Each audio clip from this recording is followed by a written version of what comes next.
Hello दोस्तों, स्वागत है मेरे यूट्यूब चैनल पर। फ्रांस का वाकया तो आप लोग जानते ही होंगे। फ्रांस की किसी स्कूल टीचर ने नबी की शान में गुस्ताखी की, जिसके एवज में एक नौजवान ने उसका गला काट दिया। बाद में फ्रांस की हुकूमत ने सरकारी बिल्डिंग पे एक पोस्टर रिलीज़ किया कि इस्लाम दहशतगर्दी सिखाता है, यह दहशतगर्दी का काम है जिसने गला काटा है। तो हमेशा की तरह तुर्की ने उसका रिएक्शन किया। बाद में उसके साथ बहुत से इस्लामिक ममालिक सामने आए। सब ने अपनी अपनी भाषाओं में उनका उनका जवाब दिया। नबी के शान में गुस्ताखी बर्दाश्त नहीं होगी। इंडिया में बहुत जगह प्रदर्शन हुआ, बहुत जगह अभी भी हो रहा है। फ्रांस का बाइकाट चल रहा है। महाराष्ट्र में एक अलग तरीके से प्रदर्शन किया है लोगों ने। वहाँ पे ऑटो रिक्शा पे पीछे नबी के ज्ञान को बांटा गया है। उस पर पोस्टर लगा के चिपकाया गया है कि नबी की तालीम को फैलाया गया है। ये बहुत ही अच्छी कोशिश है कि नबी के तालीम को लोगों के सामने लाया जाए।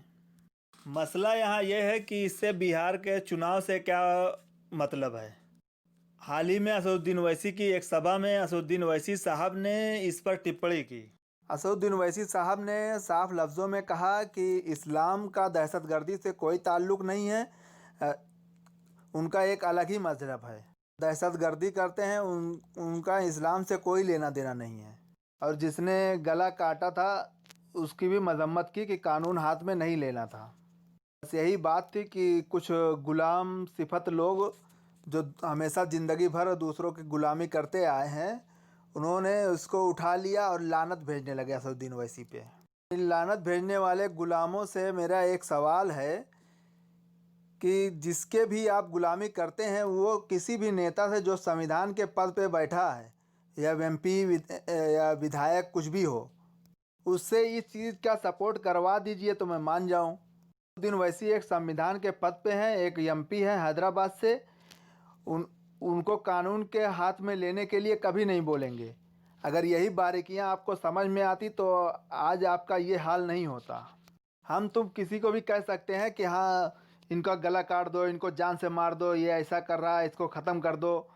लेकिन एक संविधान पे बैठ के शपथ लेने वाला आदमी अगर कहता है तो वो मान्य नहीं है।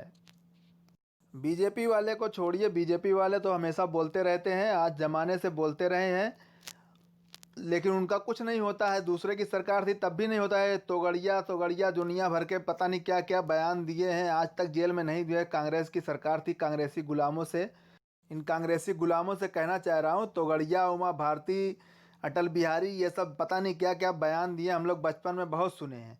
कांग्रेस कितनी बार इन लोगों को जेल डाली है।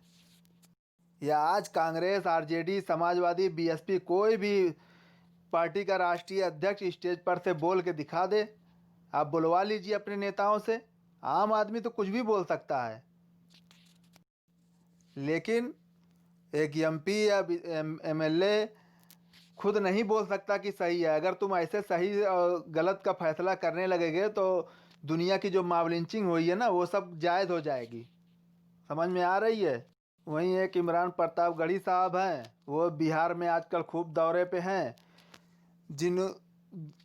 जो असदुद्दीन ओवैसी का नाम लेके फेमस हुए हैं, अगर पुरानी उसकी मुशायरे के कैसेट निकाल के देखो तो असदुद्दीन ओवैसी, अकबरुद्दीन ओवैसी के ही नाम पे वो फेमस हुआ है।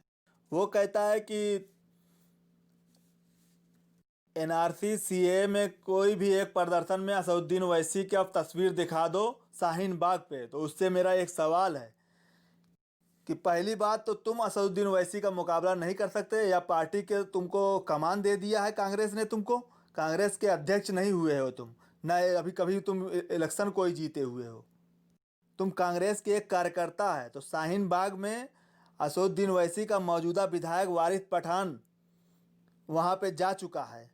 और सबसे बड़ी बात, लोकसभा के सांसद भवन में असदुद्दीन ओवैसी ने ही एनआरसी सीए का बिल फाड़ा था, तभी वो शाहीन बाग जगह जगह खड़ा हुआ है। तभी लोगों को समझ में आई कि हाँ, इतना बड़ा मुद्दा है ये। और कोई भी पार्टी देश में, पूरे देश की बात कर रहा हूँ, कोई भी पार्टी अपना झंडा लेके पूरे देश में अगर कोई प्रदर्शन किया है तो ये सिर्फ वाहिद पार्टी है, एमआईएम। बाकी लोग अपना झंडा एक आध दिन कोई निकाला है, बाकी उसके बाद सब अपना झंडा अंदर कर दिए हैं।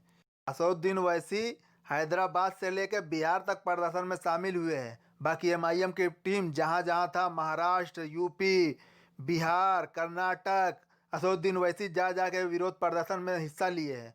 अब बात करते हैं शाहीन बाग। शाहीन बाग पर तुम्हारा राष्ट्रीय अध्यक्ष कब गया है? इमरान प्रतापगढ़ी, जवाब दो। तुम्हारा राष्ट्रीय पार्टी का राष्ट्रीय अध्यक्ष कब गया है शाहीन बाग में? तुम मुकाबला करोगे असदुद्दीन ओवैसी का?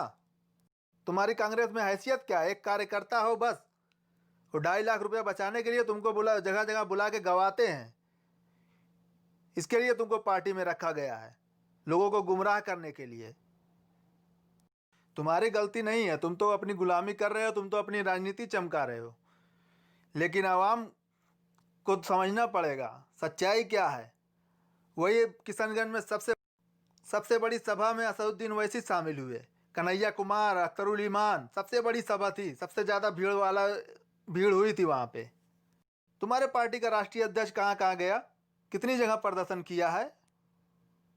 तुम खुद को राष्ट्रीय अध्यक्ष पार्टी का समझते हो? एक कार्यकर्ता हो, तुम्हारी कोई औकात नहीं है। गुलाम नबी आज़ाद जिंदगी भर 40 साल लगाए कांग्रेस में, आज उनका खुद पार्टी का राष्ट्रीय अध्यक्ष बोलता है कि तुम बीजेपी के आदमी हो। तुम लोग अपनी गलती ना ढूंढो, राजनीति करना राजनीति की तरह करो।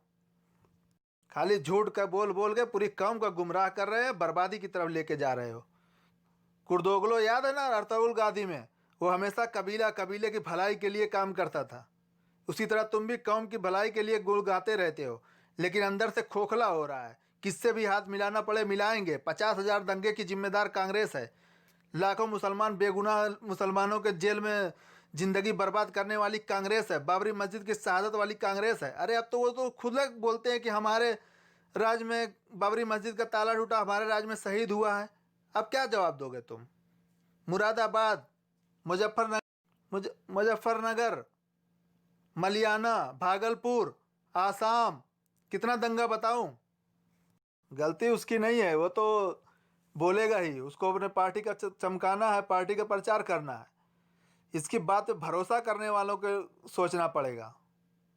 बिहार की आवाम से गुजारिश है, सच्चाई का साथ दीजिए, हक का साथ दीजिए। सबको मौका दिया है, देख लिया है। कितने साल तक इंतजार करेंगे, कितने साल तक मौका देंगे? 5 साल, 10 साल, 15 साल, 40 साल, कितना दिन बाद तुमको समझ में आएगी? एक जिंदगी, एक बच्चा पैदा होता है, 30 साल में जवान होते बूढ़ा होने लगता है। कितना मौका देंगे? 5 साल बहुत है। हटाओ सबको, लाओ अभी मजलिस को, उसको भी 5 साल देखो तो पहले। ठीक है, अभी के लिए बस इतना ही। जय हिंद।